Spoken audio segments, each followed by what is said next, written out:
Olá pessoal, vamos começar mais uma aula e essa aula agora vai ser sobre espelhos planos, formação de imagem em espelhos planos e estudo de espelhos planos. Bom, então antes de falar sobre a formação de imagem, vamos primeiro falar sobre o que é um espelho, né? Então um espelho nada mais é do que uma lâmina de vidro, um pedaço de vidro, que você recobre um dos lados desse espelho com uma fina camada de um material metálico, e que normalmente é prata, esse material metálico, uma película bem fina de prata colada no vidro, né, evaporada, enfim, tem N processo de se fazer isso, e depois outras camadas ainda atrás da prata para revesti-la, né, para evitar que a prata oxide com facilidade. Né? Então isso é um espelho plano, nada mais nada menos do que uma camada de vidro com uma camadinha de prata atrás. Então imagina aqui nessa minha representação no desenho que eu tenho um pedaço de vidro aqui transparente e atrás tem a prata, né, nesse vidro aí, que vai ser o material que vai refletir, né, que a prata é um excelente refletor e é ela que de fato é o espelho. Então, no fim das contas, a lâmina de vidro ela está ali simplesmente para dar suporte para a prata que é colada atrás desse vidro. Tá? Ah, professor, então quer dizer que eu podia fazer um espelho de prata somente sem vidro? Sim, só que a prata ia ter que ser muito grossa e aí ia ficar muito caro, né? Porque se você colar uma película muito fina de prata, qualquer força que você fizer nela, você vai entortar ela, pode quebrar, né? Por exemplo, se você pegar um papel alumínio desses para recobrir comida mesmo, né, que vai no forno, sem amassá-lo, você vai ver que ele reflete muito bem. Né? É um material reflexivo, né? Ele reflete bem a luz. Tá? Então, ele já é um material especular, já reflete, poderia funcionar como um espelho. Então, se você pegar esse papel alumínio que tem para, né, e cobrir uma superfície qualquer de madeira, pronto, você tem então um espelho. Né? Mas, obviamente, o mais comum que a gente tem nas nossas casas é um espelho que é de vidro, né? E cujo fundo dele está revestido com uma camada de prata, uma camada fininha. Bom, a ideia aqui inicial é a gente estudar como é que se dá a formação de imagens, como é que eu consigo observar a imagem refletida por um espelho, né? Qual o processo físico que está envolvido, como é que a gente interpreta isso do ponto de vista físico. Então vamos lá. A situação aqui é a seguinte, eu tenho um espelho qualquer, que eu chamei de E aqui, tem uma pessoa na frente do espelho, isso aqui representa o olho da pessoa, né? Então ela está olhando aqui de frente para o espelho, né? E ela está olhando para esse espelho o objeto que está sendo refletido pelo espelho. Né? Então ela está aqui nessa direção, tem um objeto na frente do espelho, e ela vai ver esse objeto refletido pelo espelho. Né? Então ela não está olhando diretamente para o objeto, ela está olhando para o espelho, tem um objeto, e para onde está a imagem formada desse objeto no espelho. É isso que a gente quer identificar. Então é o seguinte, o que importa para a gente saber, né, do ponto de vista, vamos dizer assim, não sei nem dizer o termo correto, né, se é neurológico, enfim, mas como é que o nosso cérebro aqui interpreta onde é que está um objeto, e o que importa para a gente é de onde parece que tem feixe de luz saindo. Né?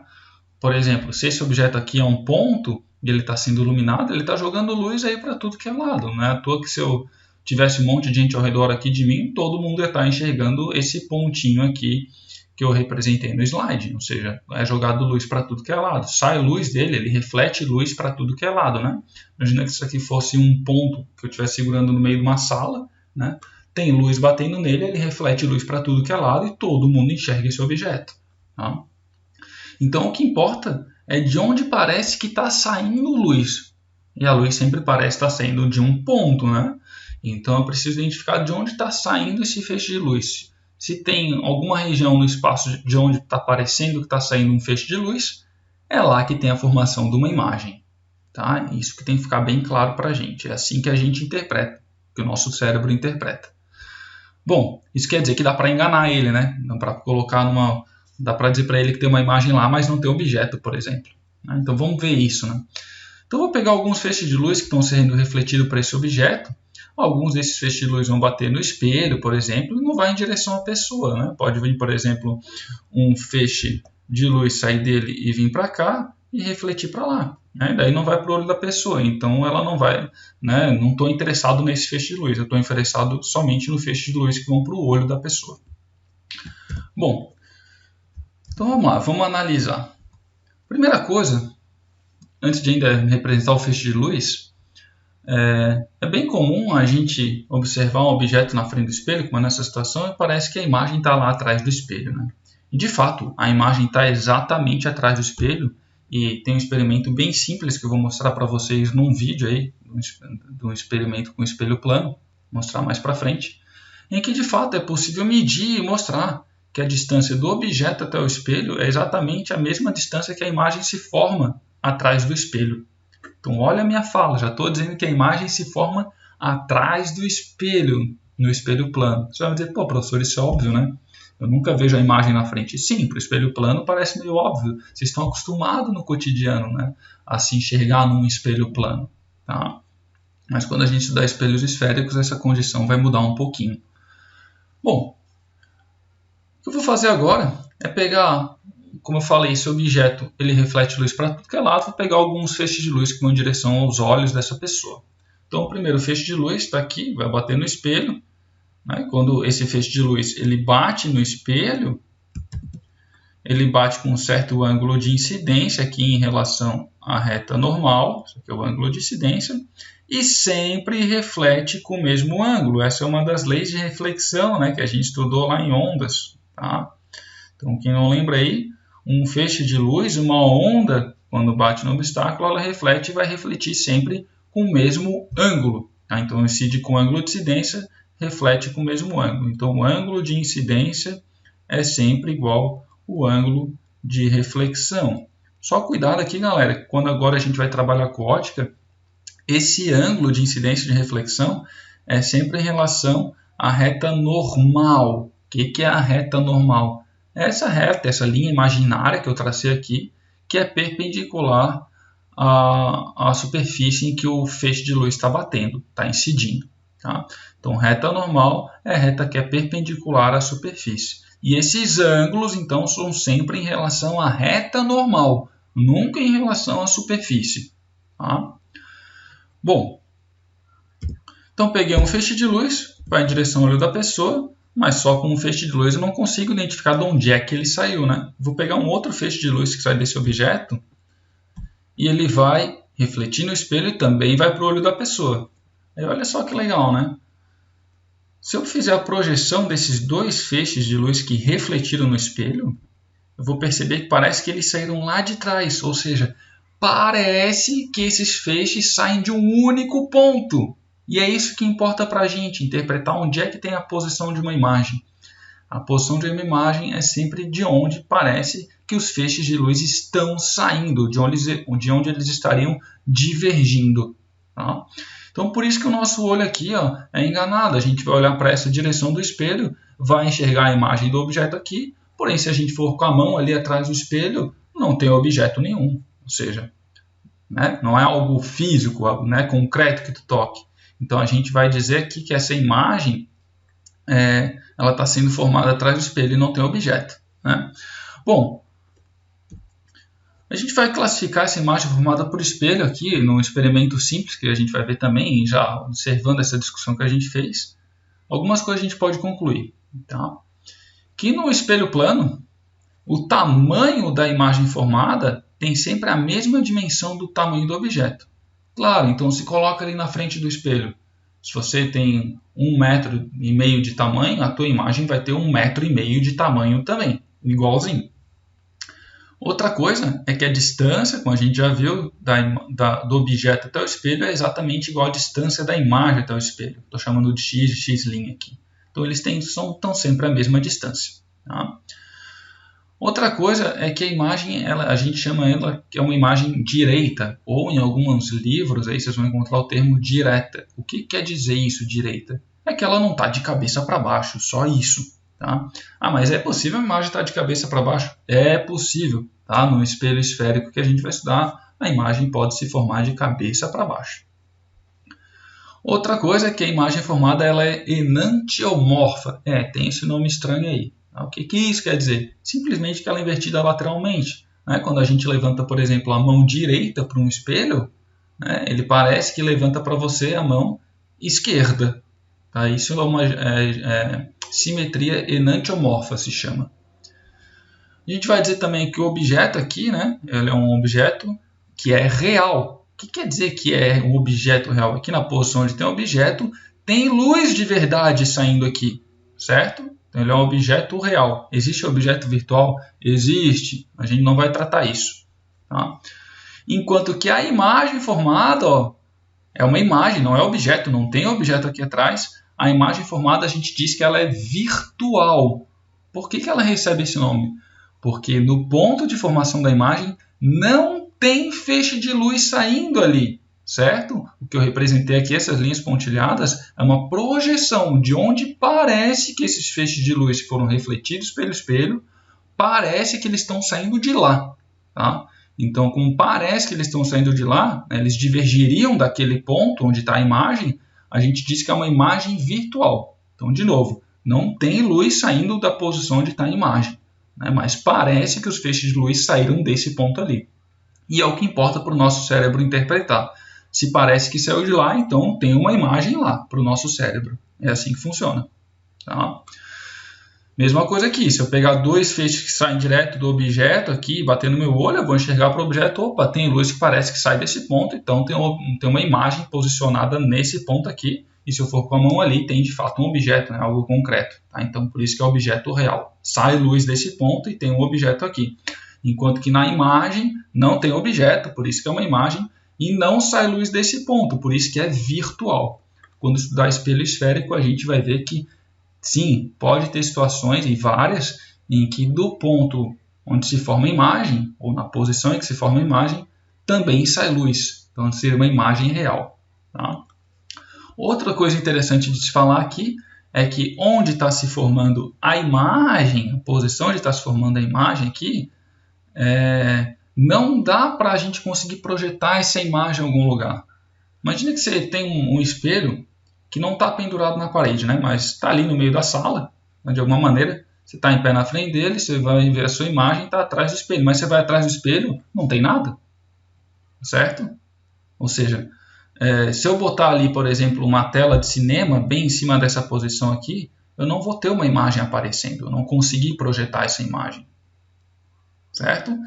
Agora, se fosse uma imagem real, se tivesse luz saindo dessa posição aqui, e eu botasse uma tela de cinema, opa, eu ia estar conseguindo projetar a imagem disso aqui na tela de cinema.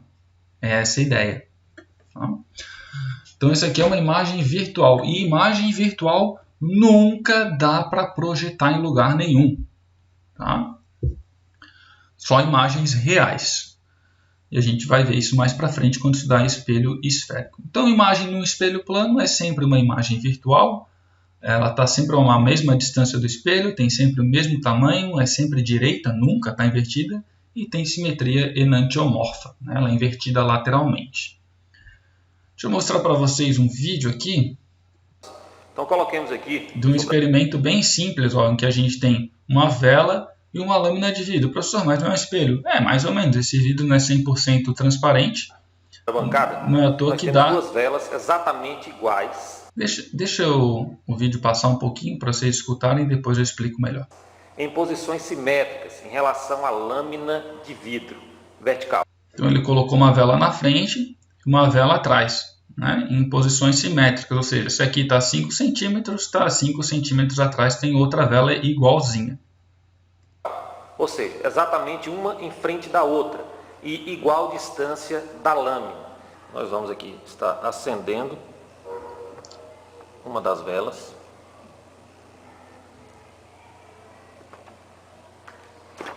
Então veja, um exemplo, né, uma aplicação assim, vamos dizer, um experimento extremamente simples. E vamos observar. E veja o seguinte, né?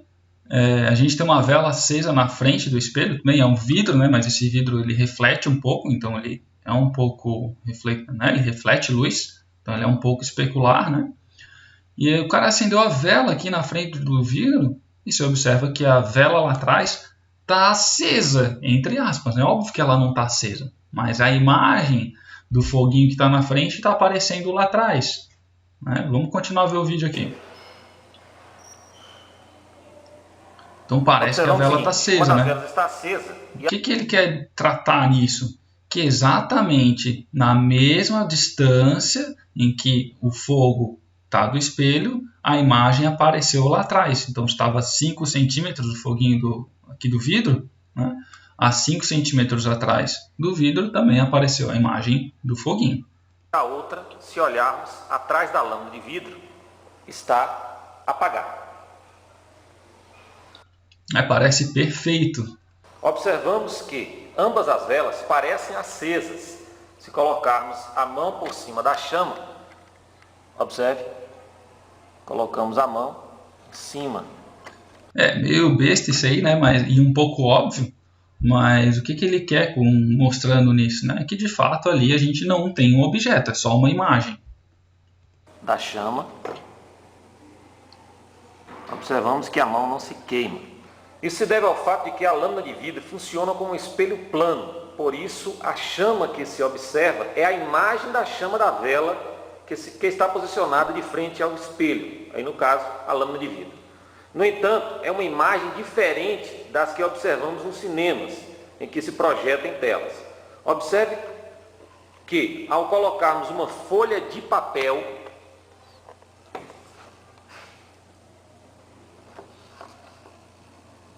observamos a imagem da vela. E se olharmos atrás da lâmina de vidro, não tem nada, tá certo? Olha lá atrás da lâmina e não projeta uma imagem na folha de papel. Então, imagem virtual não consegue ser projetada numa folha de papel ou em qualquer outra superfície. Tá? Beleza, vamos tratar de um outro assunto agora aqui relacionado a espelhos planos, que é sobre o campo de visão. Provavelmente vocês já ouviram falar disso alguma vez na vida, né? Que quando vocês estão na frente do espelho, você não enxerga o mundo inteiro, você só enxerga uma fração, né, ali do seu ambiente refletido, né? E como é que eu consigo determinar aqui do ponto de vista físico, né, qual que é esse campo de visão, né? Qual a parte do ambiente que eu estou conseguindo enxergar? Claro, o que importa, novamente, gente, é que a luz dos objetos que estão no espelho tem que bater no espelho e refletir para o meu olho. Então, claro, pode ter, por exemplo, deixa eu mudar aqui, pode ter, por exemplo, luz vindo do ambiente de algum objeto qualquer nessa direção aqui, ó. Só que vai bater no espelho, reflete com o mesmo ângulo e nunca vai chegar no meu olho. Então, esses feixes aí estão fora do meu campo de visão. Esses objetos que estão nessa região estão fora do campo de visão. Tá?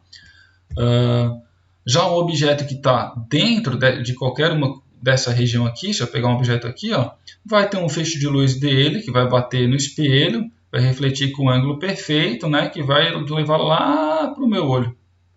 Sacaram a ideia? Então esse objeto está dentro do campo de visão. Se eu pegar um outro objeto nessa posição, ou melhor, aqui assim, nessa posição, né, ele está dentro do campo de visão. Então ainda vou enxergar ele. Ele vai bater no espelho e vai refletir com o mesmo ângulo e vai parar lá no meu olho. Certo? Então qualquer objeto que está dentro do campo de visão ele vai ser visível para a gente. Bom, como é que a gente pode determinar o campo de visão? É simples, é bem como vocês estão vendo nessa figura. O que a gente precisa fazer é traçar um feixe de luz que vai bater na extremidade superior do espelho, refletir com o mesmo ângulo de tal maneira que ele vai em direção aos olhos. Então, normalmente a gente traça do caminho inverso, como se tivesse um feixe de luz saindo do olho, né? Daí aqui eu posso medir isso lá com o transferidor, é 30 graus e faz o mesmo desenho com 30 graus refletido. Sacaram? Então, normalmente a gente faz assim. Mesma coisa aqui embaixo, né? Pega um feixe de luz, vai bater na extremidade inferior e reflete com o mesmo ângulo. Então, tudo que está entre esses dois feixes aqui, foram refletidos, é o que a gente chama de campo de visão. Bom, tem uma outra maneira de determinar o campo de visão, que também é bem simples. E a gente poderia fazer o seguinte, pega o olho da pessoa, né? Aqui está o espelho, e traça uma linha imaginária aqui, né? Na linha do espelho, como se estivesse projetando o espelho para baixo aqui. Tá? Mede a sua distância até o espelho, sei lá, se você está aqui a 10 centímetros do espelho, faz uma representação sua também atrás a 10 centímetros, igualzinho, e traça linhas como se estivessem saindo do olho da pessoa ali e tangenciando o espelho pela parte de baixo e pela parte de cima. Tá? Exatamente, né, as linhas que estão depois saindo pelo espelho é de novo o campo de visão. Tá? Por que isso? É a mesma coisa, ó, galera. Se eu pegar a projeção desses feixes aqui, eles se encontram lá atrás. Então parece que a imagem do olho da pessoa está aqui atrás, né? Então por isso que funciona esse método aqui assim também. Tá? Então esses aqui são dois métodos para conseguir determinar o campo de visão que uma pessoa tem quando está frente a um espelho plano qualquer. Beleza? Bom, outra coisa que a gente vai ver aqui é um estudo de imagens de objeto entre dois espelhos planos, ou seja, nós vamos associar dois espelhos planos, tá? E vamos ver quantas imagens eles formam. Por exemplo, se você, talvez vocês já brincaram na vida alguma vez, botar um espelho de frente para o outro, vocês devem observar que formam praticamente infinitas imagens, um dentro do outro. Tá?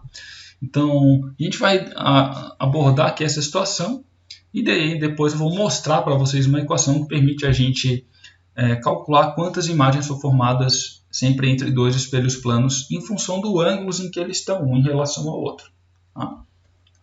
Então, como primeiro exemplo aqui, para a gente entender, admita que a gente tem dois espelhos, o espelho E2 aqui e o espelho E1, eles estão numa situação inicial que eles são perpendiculares entre si, tá? Formando 90 graus.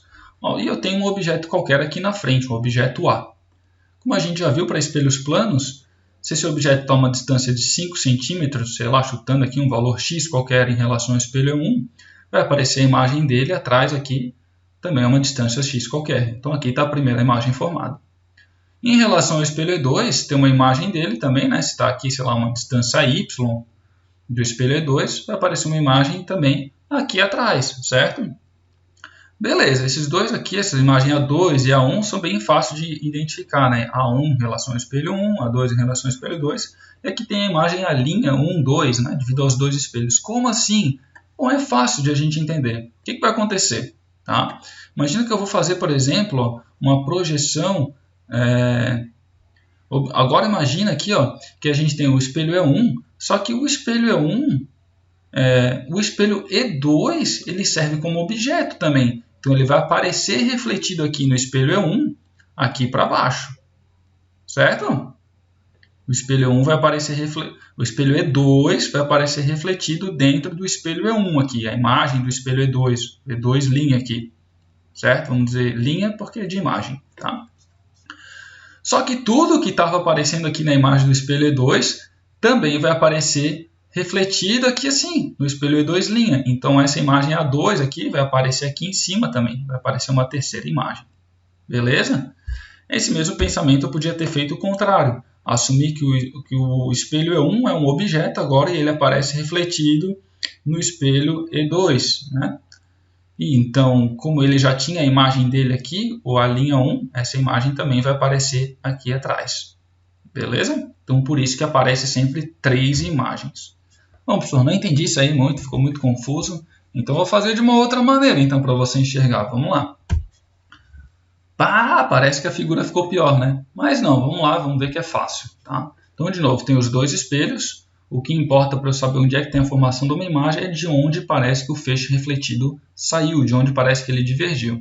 Então, vamos lá, o objeto A para o espelho E1, para esse espelho aqui embaixo, tem que sair luz do objeto, bater no espelho e para o olho da pessoa. Então, peguei dois feixes que saem dele, né, do objeto, vão em direção ao olho da pessoa, eles refletem no espelho, mas parece que eles vieram aqui de trás, ó. Então, pronto, para o observador parece, na verdade, que tem uma imagem do objeto que está sendo formada aqui atrás. Então, ele enxerga, né, no espelho E1 a imagem do objeto A nessa posição que eu estou marcando com o mouse. Já a imagem que aparece no espelho E2 também é devido à reflexão, que vai em direção aos olhos da pessoa, e parece que esses feixes refletidos saíram aqui de trás do espelho. Então, para a pessoa, parece ter uma imagem lá dentro do espelho. Já a terceira imagem é devido a uma dupla reflexão. Como assim? Feixe de luz saindo do espelho, feixe de luz saindo do objeto, batendo no espelho E2, reflete no espelho E1 e vai em direção ao olho da pessoa. Então, de novo, essa imagem aqui, esses feixes de luz tiver dupla reflexão, parece para a pessoa que vier aqui de trás. Ó. Então ele está enxergando também uma terceira imagem. Tranquilo, gente? Então assim a gente consegue explicar do ponto de vista físico, né, a formação de mais de uma imagem quando a gente tem espelhos, mais de um espelho associado. Tá? Então aqui a gente tem 2 espelhos associados formando 90 graus e nessa situação formam 3 imagens. Bom, e se a gente tiver um ângulo qualquer formado entre esses 2 espelhos, um ângulo alfa qualquer, né, e eu coloco um objeto aqui, qual vai ser o número de imagens formadas? Né? A gente não vai deduzir a equação, pessoal, só vou passar ela para vocês, mas tem um jeito de se deduzir essa equação, obviamente, mas eu só vou mostrar para vocês como se aplica essa equação. Então, n é o número de imagens formadas e alfa é o ângulo entre os 2 espelhos. Então, por exemplo, para 90 graus, que foi a situação anterior, o número de imagens formado vai ser quanto? 360 sobre 90 dá 4. 4 menos 1, 3 imagens, que foi o que a gente viu exatamente ali no slide anterior. Beleza?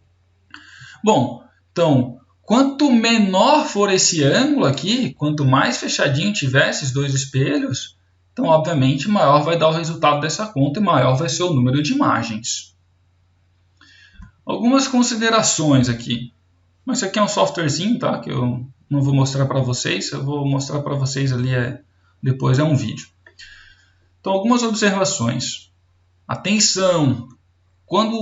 Se a divisão 360 sobre alfa der um número par, então só o 360 sobre alfa der um número par, por exemplo, quando foi 90 graus, deu 4, é um número par.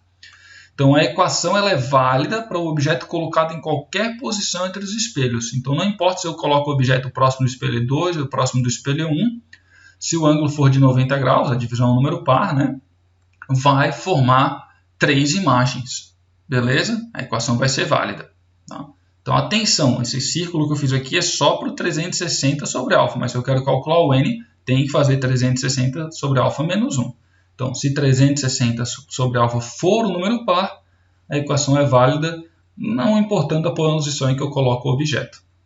Já se a divisão 360 sobre alfa for um número ímpar, tá? 3, 5, se o resultado desse que eu circulei der 3, 5, 7, qualquer coisa desse tipo, tá? A equação ela só vai ser válida, a gente só vai conseguir usar essa equação se o objeto estiver equidistante dos 2 espelhos. Equidistante. Tá? O que quer dizer equidistante? A uma mesma distância dos 2 espelhos. Tranquilo? Então tem que ter esse cuidadinho aí quando for fazer as contas com essa equação, verificar se o 360 sobre alfa deu par ou ímpar. Tá? Se deu par, não importa onde o objeto está. Se deu ímpar, a gente só poderia estar usando essa equação se o objeto estivesse equidistante em relação aos 2 espelhos. Vamos ver para vocês aqui um vídeo sobre esse experimento de associação de espelhos. Nós temos aqui um ângulo de associação de exatos 90 graus. Né? Então tem um objeto aqui na frente. Quantas imagens formaram? 3. Né? Vamos lá. 360 dividido por 90. 4 menos 1 dá 3 imagens. Vamos continuar aqui. Graus. Observamos que vamos ter 3 imagens formadas ou produzidas. Seja qual for a posição que nós coloquemos o objeto, nós vamos ter sempre 3 imagens formadas ou produzidas. Não importa a posição do objeto, né? 360 sobre 90 dá 4, então não importa a posição. Como a relação 360 graus dividido por alfa é par, então podemos estar colocando o objeto em qualquer posição e não necessariamente no plano de setor, que é o que acontece justamente quando a relação 360 graus dividido por alfa é um número ímpar. Bem, no segundo caso, nós vamos estar colocando aqui um ângulo de 45 graus e vamos estar constatando que o número de imagens formadas ou produzidas é igual a 7. Então nós temos ali 1, 2, 3, 4, 5, 6, 7. Então nós temos 7 imagens formadas, 3 no espelho plano é 2, 3 no espelho plano é 1 e uma justamente no centro da associação. Observamos também um fenômeno muito interessante quando nós colocamos 2 espelhos planos em paralelo. nós vamos observar a formação de infinitas imagens. Veja. Esse final de infinitas imagens dele não ficou perfeitamente finito, porque o espelho não está bem certinho na frente, né? E de fato na prática também não é infinito, porque a luz reflete, uma hora ela vai se espalhando e se perde, né? Então não vão dar infinitas reflexões ali, tá? Mas sim, quando o ângulo tende a zero, ou seja, quando eu vou baixando esse ângulo aqui, colocando um espelho de frente para o outro exatamente, esse ângulo aqui vai ser praticamente zero, né? Então essa divisão vai dar um número gigantesco, então o número de imagens vai ser muito grande, tá? Essa é a ideia. Beleza, gente? Então essa era a aula para vocês aí de espelhos planos, onde a gente abordou fundamentos teóricos básicos aí da formação de imagem em espelhos planos e de associação de espelhos e também sobre campo de visão. E assim tem uns exercícios, vocês não são obrigados a fazer, né? Lembrando que esses exercícios eu passo para vocês ali com material complementar, nesse momento que a gente está tendo essas aulas à distância, né? À distância. Mas enfim, quem quiser avançar mais na disciplina de física, né, saber mais do que esse básico aí, sim, sugere-se fazer esses exercícios. Tá? Mas em relação às avaliações de vocês, não há obrigação de fazer esses exercícios dessa lista. Eu vou colocar para vocês também alguns exercícios resolvidos como link para que vocês possam assistir esses exercícios resolvidos no YouTube a respeito dessa matéria. Tá legal, gente? Então até a próxima aula.